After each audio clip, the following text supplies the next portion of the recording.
আম আদমি পাৰ্টি তৃণমূল কংগ্ৰেছে আমোৱালে ৰমেন বৰঠাকুৰক পুনৰ কংগ্ৰেছলৈ প্ৰত্যাৱৰ্তনৰ বাবে সাজু হৈছে তৃণমূল কংগ্ৰেছৰ সভাপতি ৰমেন বৰঠাকুৰ। ইতিমধ্যে জ্যেষ্ঠ কংগ্ৰেছ নেতা হৰিশ ৰাৱতৰ সৈতে এক বৈঠকত মিলিত হৈছে ৰমেন বৰঠাকুৰ। দেহৰাদুনত অনুষ্ঠিত হোৱা বৈঠকৰ অন্তত কংগ্ৰেছলৈ প্ৰত্যাৱৰ্তন হোৱাটো প্ৰায় নিশ্চিত হৈ পৰিছে। ইফালে কংগ্ৰেছলৈ পুনৰ উভতি যোৱাৰ খবৰ সন্দৰ্ভত প্ৰতিক্ৰিয়া ৰমেন বৰঠাকুৰৰ।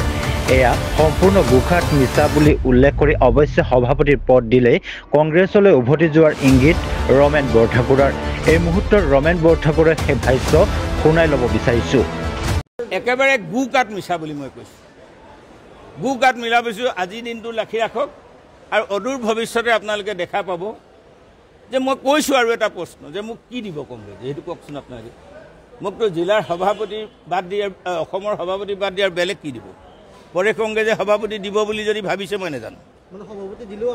মই কোনো ধৰণৰ কংগ্ৰেছলৈ যোৱা পৰিকল্পনা কৰাই নাই, কাৰণ কংগ্ৰেছে মোক খেদি পঠিওৱা নাই।